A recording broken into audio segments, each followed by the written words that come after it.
Welcome to Sports Management Podcast, where you will hear interesting sports management professionals share their stories, experiences, and passion for the sports management industry. I am your host, Marcus Philipsson. Welcome to episode 181 of Sports Management Podcast. Today's guest is Matt Rizzetta, the founder of North 6 Group. He's also the president of Campobasso Football Club, co-owner of Dagenham and Redbridge Football Club, and an investor. We spoke about investing in underdog teams, the club acquisition process, the crucial role of commitment, the plan to elevate soccer, and much more. Matt Rizzetta, welcome to the Sports Management Podcast. Marcus, it's a pleasure to be here. Thanks for having me on. It's great to have you on the show. You are the founder of North 6 Agency. You're also an advisor, investor, author, among many things. So if you could introduce yourself a little bit, how would that sound like? Thanks, Marcus. Appreciate it. Yeah, my name is Matt Rizzetta. I'm the founder and chairman of North 6 Group. We're structured as a family office and operating company. We're based here in New York City, and we have three main subsidiaries. One is a media and marketing subsidiary, as you mentioned earlier, North 6 Agency, N6A, and a few other agencies now have been merged together to form our media and marketing subsidiary called N6 Karma. We have a venture capital subsidiary, and then we have a sports and entertainment subsidiary called Club Underdog, where we own 4 professional football soccer teams right now across the world: Brooklyn FC men, Brooklyn FC women, Campobasso in Italy, and Dagenham and Redbridge Daggers in England. And Diaza, we have an ownership interest in Diaza, which is a fast-growing apparel company, and all of those sit under our sports and entertainment subsidiary, which is called Club Underdog. That's amazing. And I saw when I did the research here, I found that you're an investor in Diaza, and I've been speaking to Diego a little bit. Hope to have him on the show in the future. So that's an interesting company for sure. Yeah, Diego's great. Diego Hurtado, he's the founder, as you know, of Diaza. Great guy, former soccer player, came from Colombia, really with nothing, and has built a really great business. And I think is going to be a big challenger to some of the bigger players in the sports apparel and soccer apparel sector for years to come. Definitely. You're obviously very invested in the soccer market in US, and we have World Cup coming up in 2026. You mentioned Brooklyn FC. That started recently. So can you talk a little bit about that, the franchise of the Brooklyn Football Club, and how that went down? Well, originally, Marcus, what happened was I had built my media marketing agency for a long time, for about 10 or 11 years or so. And then I started to pivot in around 2019, 2020, and build a more diversified portfolio of these investment assets. And obviously at the time, sports franchise values were skyrocketing, and there was a lot of private equity money that was starting to pour into European football in particular. And it was always a lifelong dream of mine to go in and buy a professional football team, particularly in Italy, which is where my grandparents had immigrated from. And I grew up very close to the Italian game back in the early 90s. That was the golden era of Italian football. So that's how we got started. And then you asked about Brooklyn. Our foray into football ownership was in Italy, and then being, in New York, having my network here in New York, after a year or two or so of operating our club in Italy, Campobasso, we set our sights on United States football. The United States had just won the bid for the 2026 World Cup, and we really felt like we're entering the golden era, the golden age of football in the US. And obviously Brooklyn, what better market to do pro soccer than Brooklyn? If you look at the multicultural nature of Brooklyn, you look at the brand name recognition that Brooklyn carries across the world, we just felt like it had the opportunity and the potential to be a real transformational market for how football is done, professional football is done in the US. So my group and I spent about 3 years working with the city of New York and negotiating with leagues to find the right league to play in and negotiate franchise fees and find a stadium to play and all that stuff. But that process took about 3 or 4 years. And then finally in June 2023, we proudly announced that we had consummated the deal with the USL. So we brought Brooklyn Football Club officially to life. We have 2 teams under the Brooklyn Football Club umbrella. We have our women's team, which is playing in the USL Super League. We're actually at the top of the table as we speak. So we're really excited about what they're doing there. And then we have the men's team, which will begin playing soon in the USL Championship. That's fantastic. And I mean, USL, for those who if the listeners are not very aware about the levels, different levels. So MLS, obviously, Major League Soccer, the top one, and then you have different levels of United Soccer League under. So that's where the Brooklyn team is, right? Correct. It's the USL Championship is the highest level of the USL soccer pyramid. USL Championship is at the top, and then underneath it is USL League One, and then there's USL League Two, which is sort of a quasi-semi-professional league that lives underneath USL One. Yeah. So you mentioned a little bit there, it's taken a couple of years, and I'm interested in the franchise process and how to start up a team. So you mentioned like where to play, the name, the franchise fees, which league to play in. So can you go through this process a little bit and how it went down? Yeah, that was a long process, as you mentioned, Marcus. And obviously, look, it's very difficult to bring an expansion franchise or team to life to begin with. But then on top of it, when you're dealing with the city of New York and Brooklyn, there's just always extra layers of challenges and complications. You're dealing with a very difficult market. You know, when you look at infrastructure and facilities, as great as they are, as amazing as they are in New York City, they're not necessarily great for football, great for soccer. And land is, of course, at a premium. So it's not easy to build here, of course. And, so there's all those extra layers of complication. So it was a long process. It took about 3 years from inception. The first step was basically just coming up with the vision for Brooklyn Football Club. That was, literally sat in a room together with my business partners and mapped out a strategy and a vision to bring to life a professional football club in Brooklyn that really represented the values that Brooklyn represents in terms of hard work and inclusion and diversity and and the underdog story, which was so near and dear to our heart. So that was step one. And then we went on this journey to bring that to life. So the next step is deciding on what league do you bring that to. In the United States, there's really only 2 leagues of consequence at that level. And obviously one of them is the MLS and the other one is the USL. So we spent several years sort of exploring what our options were. And then ultimately we, of course, decided to sign with the USL. And then there was the women's component, which was interesting too, because women's soccer at the time was really beginning to take off in the United States. And we really felt like it was becoming a much more mature, stable environment here in the US for professional women's soccer than it was, 10, 15, 20 years ago. So in what better place to do pro women's soccer than in Brooklyn? So we, that was kind of the next step in the process was, are we doing just the men's team or just the women's team? And we really were enamored with the concept of building one united Brooklyn Football Club family, where it doesn't matter if you're on the women's team, if you're on the men's team, if you're in our youth academy, you're all part of the Brooklyn Football Club family. So that was the next step in the process, was deciding, are we just going to do the men's team? Are we just going to do the women's team? Or are we going to do both? And obviously we decided to go with both. And then from there, you have to find a place to play. So we dealt with the city of New York, both private and public sector influencers, to understand what was available to us. Ultimately, we wound up signing a lease with the Brooklyn Cyclones, which is the minor league affiliate of the New York Mets out in Coney Island. So, there were a lot of other twists and turns along the way, but those were some of the key milestones. Yeah, that's really interesting. And I know that for the venues, you had like 2 options, right? And then you mentioned now that you decided on one. And were there some, did you have to upgrade it somehow? Did you need to make any changes to the venue, or was it ready to go?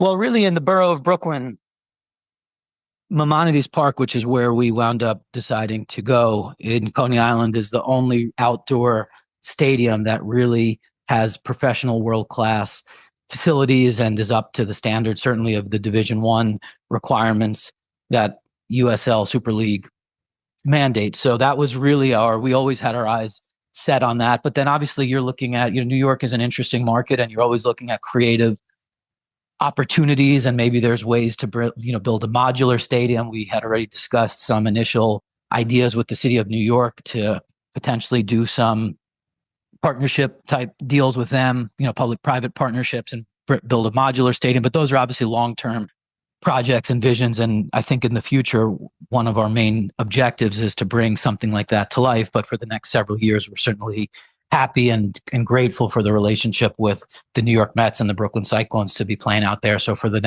years to come, we're really enthusiastic and optimistic about the opportunity to play out there.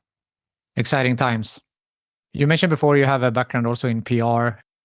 If you have another example like Wrexham, for example, a lot of work with marketing and storytelling in and around the club. How are you thinking to work with that with Brooklyn FC? Well, look, I think just in general, Marcus, football clubs, soccer clubs are the best media platform you can possibly think of. I mean, there's history, there's culture, there's language, there's passion, there's sports, of course, and it all sort of intersects at the club. And I think that that's a very unique asset. And that's something that as an ownership group, you really need to make sure you can optimize. And in our case, it was something that really attracted us. You know, there's these clubs, our club in Italy, Campobasso, was born in 1919. So think about that. There's 105 years of history out there. You have generations of families that have been fans and handed the jersey down from generation to generation. And you just can't pay for that. I mean, there's just so much history and tradition in those types of clubs, and that ultimately lends itself to incredible content. Obviously, in Brooklyn, we feel has the potential to be our greatest platform from a content standpoint. It's just a different type of project because it's an expansion team. So you're sort of doing everything from scratch. You know, you're building an identity for the brand from day one. You're recruiting fans who didn't know anything about the club, who have no history with the club. So, you know, having said that, I think there's just as much, if not more, potential for Brooklyn, because look at the opportunity. You have the opportunity to create history, to do something from scratch, to bring to life a vision that previously didn't exist in arguably the greatest place in the world in Brooklyn, and certainly a place that you go anywhere in the world, everybody knows Brooklyn. And I think for the most part, they really love Brooklyn and they can identify with Brooklyn and what Brooklyn stands for. So I think from a content standpoint, our project here with Brooklyn Football Club probably has the most potential out of any of our projects. It's just different because you're taking something that didn't exist before and bringing it to life, as opposed to something that had generations and hundreds of years of history and tradition. Yeah, I understand that. And we talked, you mentioned before about underdog and investing in underdog teams. So is the underdog angle something you can take for Brooklyn team? Absolutely. In fact, it's called Club Underdog, our sports and entertainment subsidiary, for a reason. You know, the underdog theme cuts across all of our clubs and all of our projects. Even Diazza, which is not a soccer club, it's a soccer apparel company, but there certainly is rooted in the underdog values and journeys, with it being founded by somebody who was an immigrant and an underdog and kind of fought their way to relevance in a very difficult and cutthroat business that's dominated historically by major players like Nike and Adidas and Under Armour and New Balance and so on and so forth. So yeah, absolutely. Our projects all have that underdog theme at their core. Campobasso is a great club in Italy, but it had been mismanaged and it had been really sort of taken advantage of by poor ownership and poor managers and poor executives for decades. So that really, and it's in this part of Italy that kind of gets overlooked because it lives in the shadows of Rome and Naples. It's a beautiful, untouched, virgin, very genuine and authentic part of Italy, but it often gets overlooked by the larger touristy areas to the north and the south.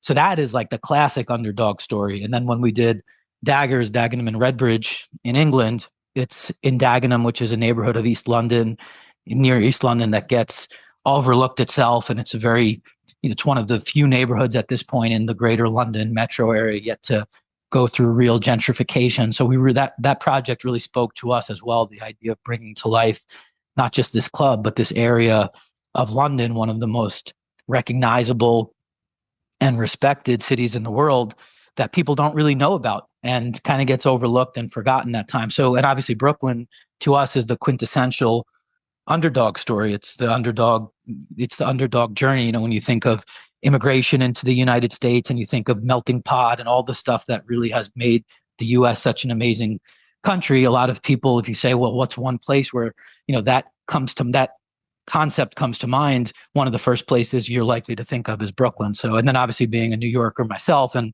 a lot of my partners and my network is based here in New York. All three of my daughters were born in Brooklyn. I just felt I was very motivated, and I felt an incredible sense of enthusiasm and responsibility, frankly, to at least give it a shot to bring to life a professional football project in Brooklyn, because I think Brooklyn deserves it. Yeah, that's really interesting, and it seems like you have a lot invested, as you said, like you in a town where you're from, and this underdog story. Do you consider yourself an underdog somehow in business or in other aspects of this? Absolutely. I think we all consider ourselves an underdog in a certain way. I think everyone can identify with the underdog journey, regardless of what their background is or their upbringing. I think everybody in their life has been faced with some degree of adversity, whether it's a professional challenge or a personal challenge. And in those moments, you're playing the role of the underdog, whether you know it or not, you are the underdog. So I think everyone has a soft spot for underdogs, and I'm certainly no different. We mentioned that the Campobasso football team and also in Brooklyn. Does it differ a lot in owning a club in Italy versus the United States in how it's handled or run from your end? Absolutely, Marcus. In fact, we try our best at Club Underdog to learn. We take lessons from what our European clubs are doing right and maybe what we're not doing right over there. And we apply the good lessons to Brooklyn and vice versa. The things that are working for Brooklyn that might not necessarily be working over in Europe. We'll take a page out of the Brooklyn playbook and try to adopt it to our clubs in Europe. Just as one example in each direction, something that we're maniacally focused on with the European clubs, with Dagenham and Redbridge, of course, with Campobasso, is the sporting side. Ultimately, over there, as you know, being in Sweden, it's just football is a religion. So you need to get that's the product you're selling. You're selling the football, the experience, the sport. And if you don't get that right, nothing else in the project will work. You could have the greatest marketing in the world. You could have the greatest media strategy in the world. You could have all the sponsors you want at the table, but you're just not going to gain the respect of the fans or the momentum you need to successfully execute on that project if your team is not winning, if you don't get the sporting side right. So in Europe, we're maniacally focused on the sporting side. In the US, in our experience, as important as the sporting side is, I think there's more of a priority on all of the stuff off the pitch. The marketing of the club, the branding of the club, the media strategy, influencers, kit reveals, and all of those things. And I'm not trying to devalue those in any ways, because they're super important. But what we're trying to do in the US is really bring a maniacal obsession on getting the sporting side right, in terms of recruiting a sporting department that looks and feels a lot like you would see if you were over with our European clubs, and doing scouting in some areas of the world that might be a little bit underserved, that are very important to building, and developing talent in the right way. So I think those are two things. We look at our European projects with a sporting lens first, and then a marketing lens second. And we look at our Brooklyn project, maybe, historically, the way it's been done in the US is with a marketing lens first and a sporting lens second. So we've tried to improve our marketing in Italy by adopting some of the things that have worked in Brooklyn. And we've been trying to improve our sporting in Brooklyn by adopting some of the things that have worked for us over in Europe. That's very interesting comparison. Thank you for sharing that. How important is the performance on the pitch for the overall success when it comes to everything from, investments and so on? It's critical, Marcus. It's one thing that I've learned very quickly is if you don't win on the pitch, in Europe particularly, the project's just not going to work. We've been very fortunate to have had success on the pitch. In Italy, Campobasso, our team over there, has won 2 promotions in 2 years. It's the first time it happened in the club's 105-year history. I think it was the first or one of the first times that a foreign ownership group has achieved back-to-back promotions with a European club. So we were really proud of that. And obviously that has enabled us to do everything off the pitch and execute on everything off the pitch. The sporting success has enabled us to go out and get great sponsors and build a great media strategy and promote the club and increase our visibility here in North America, because everybody loves a winner, frankly, and that's really helped us. And I think that that's something, being in New York, we really need to do. I mean, there's no city that loves a winner more than the city of New York. So there's so much competition here. There's so much, the entertainment dollar only goes so far. There's just so much competition for that entertainment dollar in the city of New York. I think we have 9 or 10 maybe professional sports teams, not to mention arts and theater and Broadway. And if you don't win here, it's going to be very difficult. It is impossible to get the attention of any fans. So that's going to be something. Obviously, we've been really fortunate on the women's side with Brooklyn Football Club to be in first place. And I think we've brought a much more disciplined focus on building the sporting side of that club. And obviously it's paying off, it's showing. And I think that's something, as we get the men's project up and growing with Brooklyn Football Club, we're going to be doing the same thing. So multi-club ownership is something that's I've talked about it several times on this podcast with different guests on different topics. What type of benefits do you see of having multi-club ownership? From a business standpoint, Marcus? Yes. Well, look, the first thing is obviously you can you can leverage synergies and you benefit from economies of scale in a way that single club ownership won't allow you to. So I'll give you a few examples. When you look at consolidating certain functions, scouting, player development, your administrative functions, finance, legal, accounting, obviously, stuff like that, you can really consolidate those and you don't always necessarily need them. There's a lot of redundancies at a club level that you could consolidate up to the holdco level, the MCO level, and that ultimately leads to better, improved efficiencies and, of course, improved financial performance. So that's the first thing. The second thing that I think is really interesting and gets overlooked a lot is you can also synergize a lot of your markets. So right now we have Italy and we have England, right? Those are our European clubs. Then we have 2 Brooklyn clubs. We have Brooklyn Football Club Men and Brooklyn Football Club Women.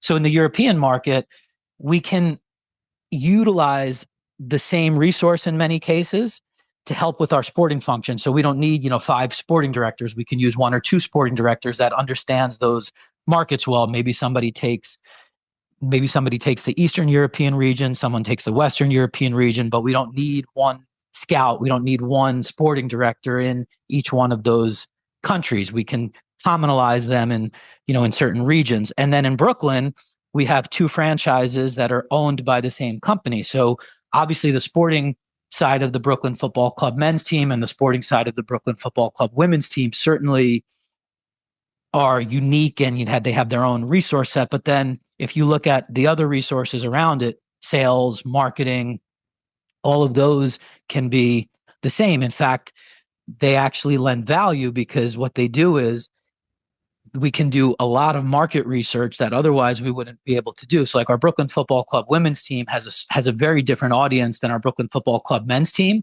that maybe our Brooklyn Football Club men's team would have never been able to penetrate if we didn't have a women's team attached to it. So now, thanks to that, the men's team can get into new audiences and new types of potential prospective fans and sponsors that they would never have been able to get into otherwise. And the same is true of the women's team. They can benefit from a new set of audiences and new profiles and personas that they would never have been able to have access to without the men's team being affiliated with it. That's all great points. I think the only criticism I've heard with multi-club ownership is specifically from if you have foreign investors and what are their genuine interest in the club, or is this just a business transaction? But otherwise, as you said, there are so many things that you can learn when you have this multi-club ownership and leverage between the different clubs.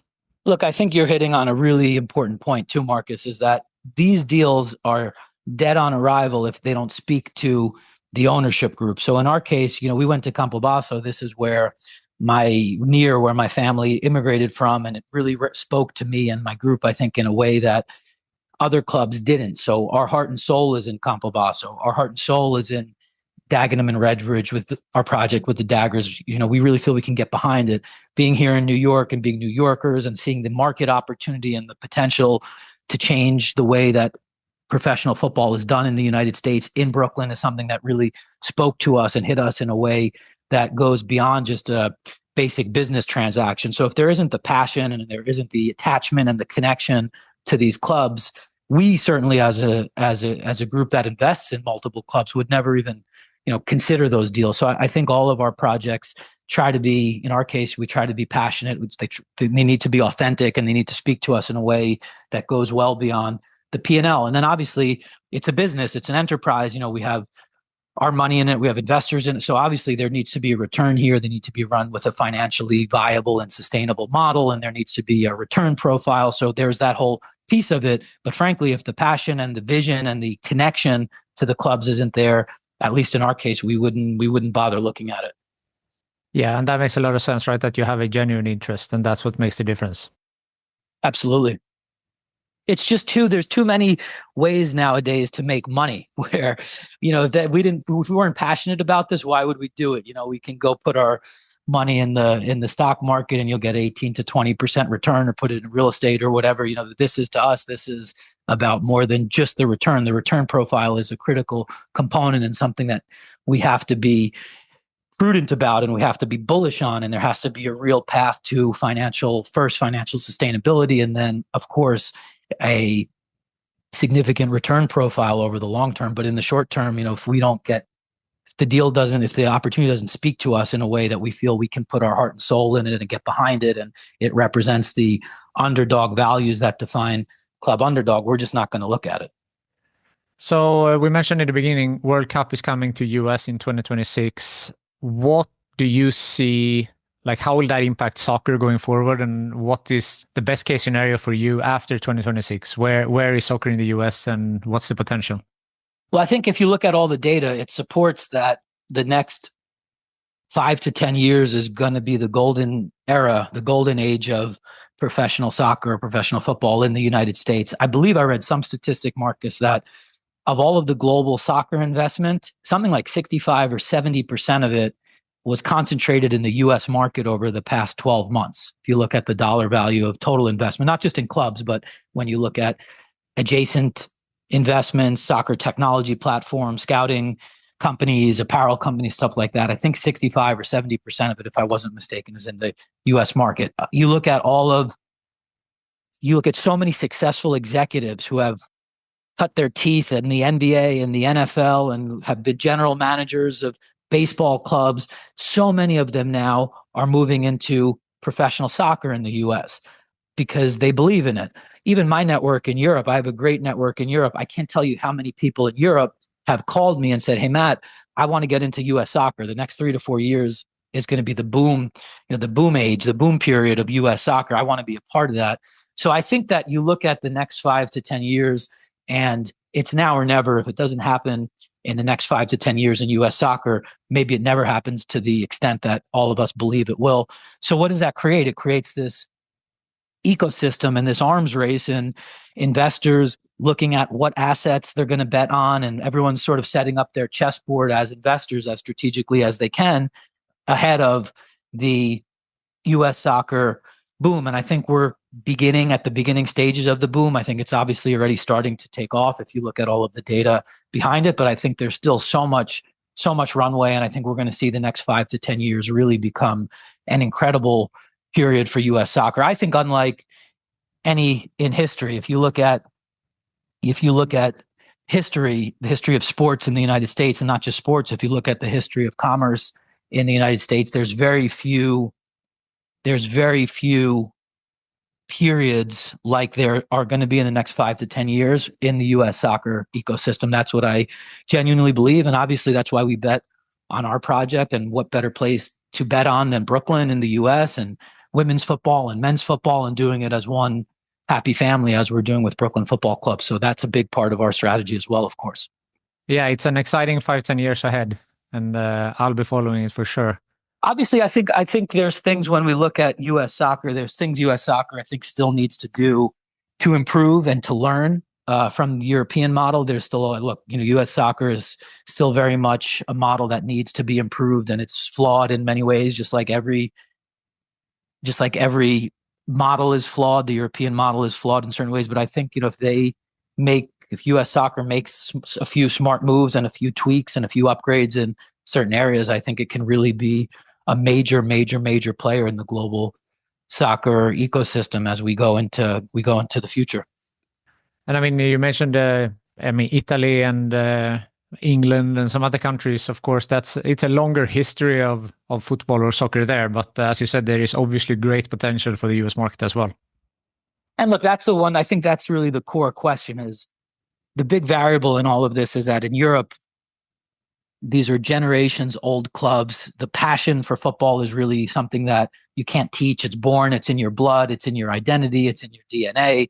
That's something that we don't really have here in the United States as of yet. So the question is, can we get it? Or if we don't get it, is there something we can do to replace it? So I think that's going to be really the key. When you look at US soccer, there isn't generations worth of traditions and history, and it's not in our blood the way it is in Europe. So, when we talk to our network in Europe, as much as they are keeping their eye on U.S. soccer from a competitive standpoint, they still don't have the level of interest and respect in domestic soccer in the United States as they do in the other leagues. So I think that's going to be a key: is how can we get the person who is living in Madrid or living in Amsterdam or living in Stockholm or living in Rome, who's grown up with generations and generations of soccer fans and is passionate about it and their blood boils for soccer. How can we get that person to begin to respect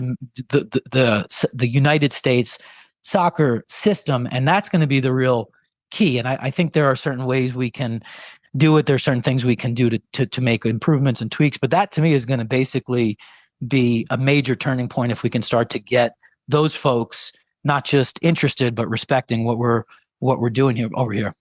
Soccer is very different from other American sports in how it's played in terms of it's 45 minutes uninterrupted.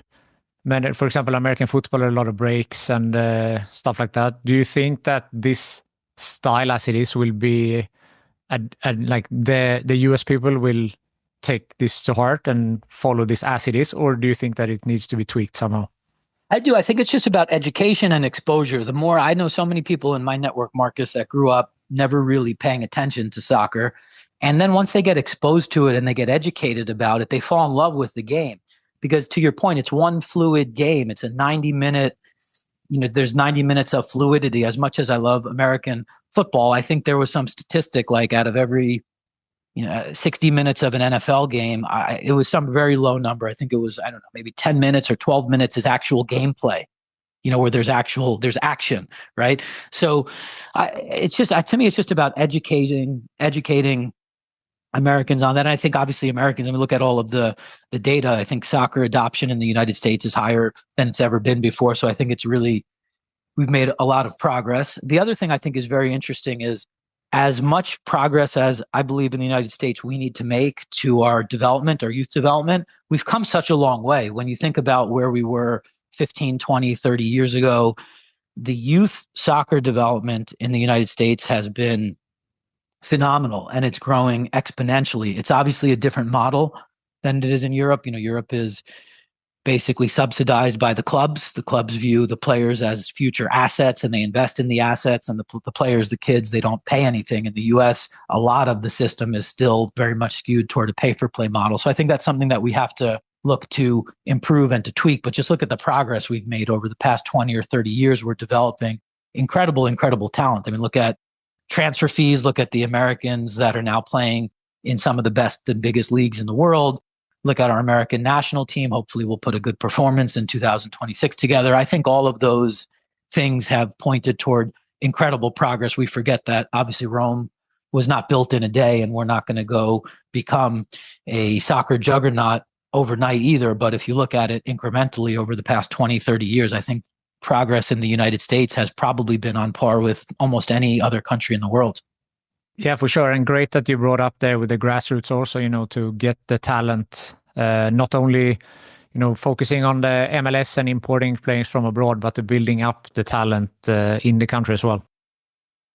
I would like to get to know you a little better and how you got into this industry. So what's your first memories of soccer, and how has your journey been since then up until now? Well, I got exposed to soccer at an early age. I played youth soccer. I grew up about 20 miles or so north of New York City, played youth soccer. Actually grew up with baseball. My father was a big New York Yankees fan. He would take me to Yankee games in the Bronx, and that was sort of my childhood. But I was also very close with my grandfather, who was an immigrant, played soccer in Italy, gave up on his dream, but to come to the United States and made all the sacrifices that so many other immigrants make to support their families and put the future generations in a position to do something successful. And that was my exposure to soccer growing up. I remember Sunday mornings sitting on my grandfather's lap, watching Serie A, Italian football back in the early 90s. That was like the heyday. We had Napoli and Maradona's teams, and we had Platini and Juventus and Van Basten and Milan. I mean, that was the heyday. And at that time, I remember saying to myself, if I was ever fortunate enough to be in a position when I got older to buy a club, invest in a club in Italy, I was going to do it. And then 30 years later, or whatever it was, I wound up fortunately being in that position. And it was one of the only investments that really gave me an opportunity to relive my childhood. At that point, my grandfather had passed away for it's been 20 years or so since he was gone, and my grandmother was still alive, but she was suffering from dementia at the time. And I just really felt like it was an investment that could speak to me in a way that others couldn't, and really give me an opportunity to relive my childhood. And how many investments can anybody make where it literally makes you feel like you're reliving your childhood and the beautiful moments of your childhood? So for me, that was really a no-brainer. And I didn't get into it, frankly, Marcus, to build a multi-club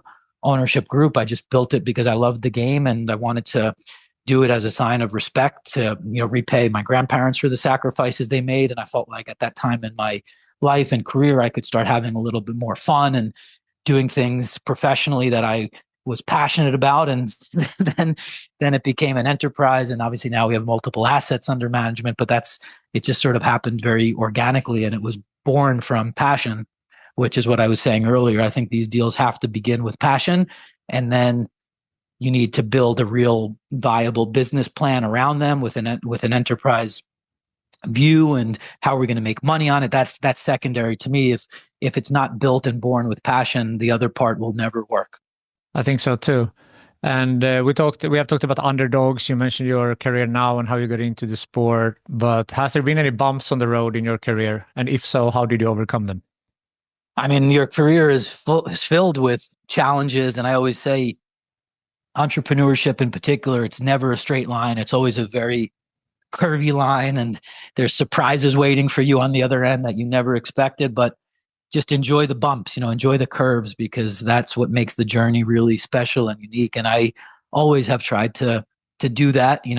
Every day in this world is a different surprise, and it's a different day, and it's a different journey, and there's a different challenge or obstacle. And I think that's what makes the journey beautiful in many respects. And you should always be on a quest to learn, to improve, to make progress. I think that's a great mindset to have, is just how can I get incrementally, one decision better, one opportunity better from day to day. And over the course of many, many days, those incremental progress will add up. And that's, it's been the case in my career and my life. And I hope that it stays that way for many years to come. I hope every day I'm just learning and getting better than I was the previous day. Yeah, it's ever learning. And you have written 2 books, one of which you are covering 100 lessons that you learned from a decade in entrepreneurship. So not to cover all 100 here, but what's something that you have, something important that you have learned through entrepreneurship? Well, look, you're betting on people. Your career really is just a bet that you're making on people. So bet on the right people, hope the right people bet on you. And it's really a reciprocal thing. I think that can really become very harmonious, and it can be beautiful when you put 2 people or many people together that are all betting on each other. And, I had 2 walls. I always tell everyone I had 2 walls when I was building my agency business. One wall was a bet on wall, and one wall was a bet against wall. And literally I've saved every note that anyone ever sent me who bet on me, who said, "Hey, Matt, I want to join your firm for this reason. I want to hire your firm for this reason. Thanks for helping me out in my career." Anyone who sent me any note of praise or positivity went on my bet on wall. And then anybody who said bad things went on my bet against wall. And that's kind of how I viewed my career. Was every day was a journey to thank the people who bet on me and kind of pay them back, and then also to prove the people who bet against me wrong. And I still very much, take that mindset and that approach to my, my work and my life. Every day I try to do something to say thank you to somebody who helped put me in a position to succeed. And then I try to kind of say, hey, you were wrong if you told me I couldn't do it. I've always been really stubborn and driven and motivated to prove people who said something can't be done wrong. Gratitude is really powerful, both for obviously nice for the person to hear it, but also for yourself to acknowledge things. Humility is the most important thing, I think, in not just in work, but in life. And I think the older I've gotten, I've tried to become as humble as I can. I mean, there's just so much luck and circumstance and timing that plays into this. So there's just so many variables. The only thing you could do is put your head down, work hard, be nice, be grateful to the people who put you in a position to have an opportunity to succeed. And then whether you succeed or fail is really the byproduct of so many other things which may or may not come true. So that a lot of times the outcome is not always within your control, but all of the inputs that lead to the outcome are, and you have to do the best to control those things and also be grateful that you're even in an opportunity to do it. Because chances are you didn't necessarily put yourself in that position, even though you don't realize it at the time. There's a lot of people who made decisions and supported you that put you in the position to have that opportunity. 100%.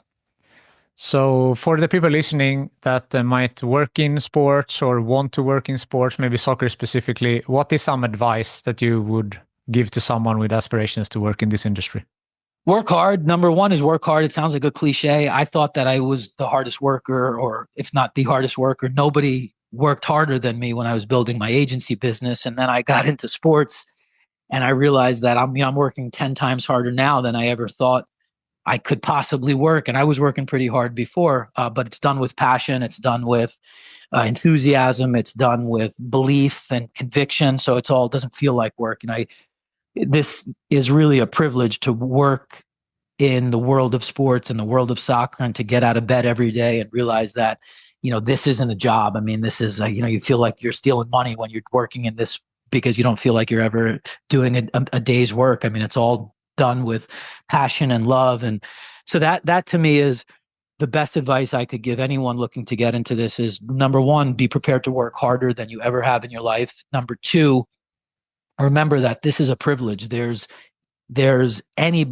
anybody who can get a paycheck working in the world of sports, don't forget that this is a privilege, and there's thousands and thousands of people behind you who don't have that privilege, who want your job. So that should motivate you to do number one, which is outwork everybody. Because if you don't outwork everyone, there's thousands of people behind you that are willing to put in the effort and the sacrifice that maybe you think you're willing to, but you're not. And then the third thing is to learn and to network. And those kind of go hand in hand. But I think football, and my experience, this is really an incredible networking business. One of the things that I am very grateful for is the opportunity to travel the world and meet new people, and meet people from all different walks of life and different cultures, and learn new languages and customs and traditions.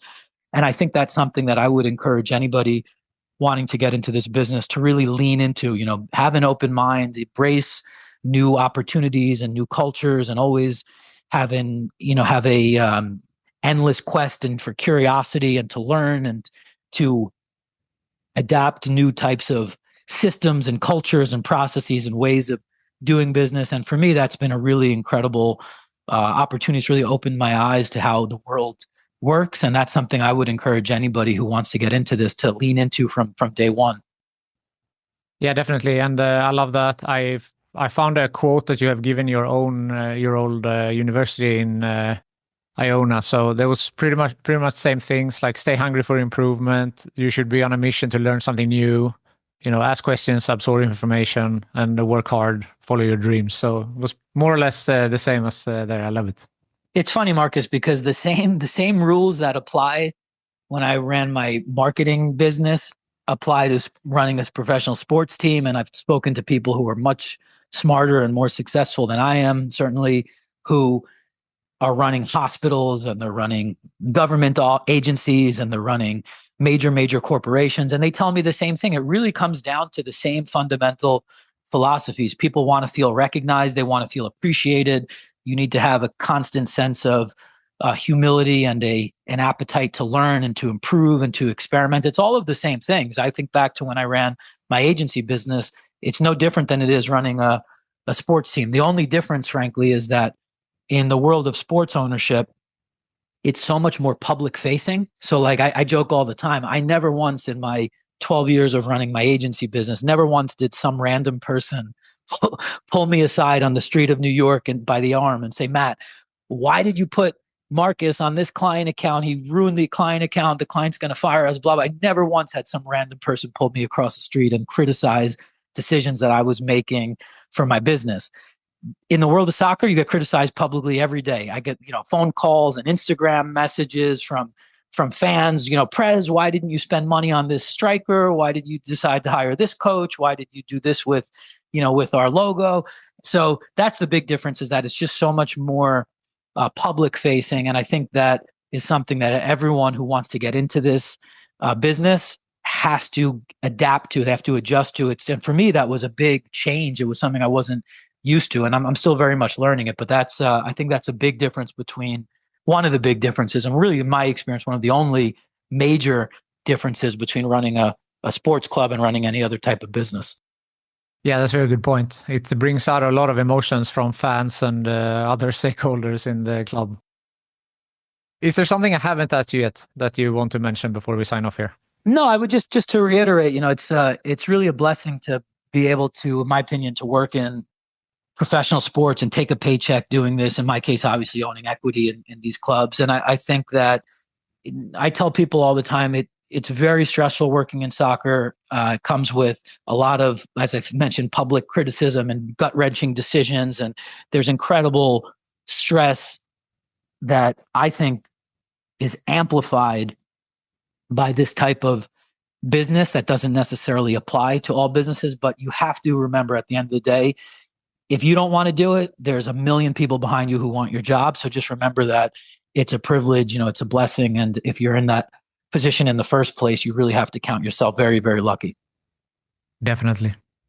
Matt Rizzetta, thank you so much for taking the time to be on Sports Management Podcast. Always, Marcus. We'll talk soon. Hopefully Gothenburg will get promoted or a European spot or something next time we speak. Yes, I hope so too. Take care. Thanks for having me. Thank you. Thank you for listening to the Sports Management Podcast. Please hit the subscribe button so you don't miss out on any upcoming episodes. Also, feel free to leave a comment about what you thought about this episode. If you want to get in contact with me, send an email to sportsmpodcast@gmail.com or hit me up on Facebook, Twitter, or Instagram @sportmpodcast.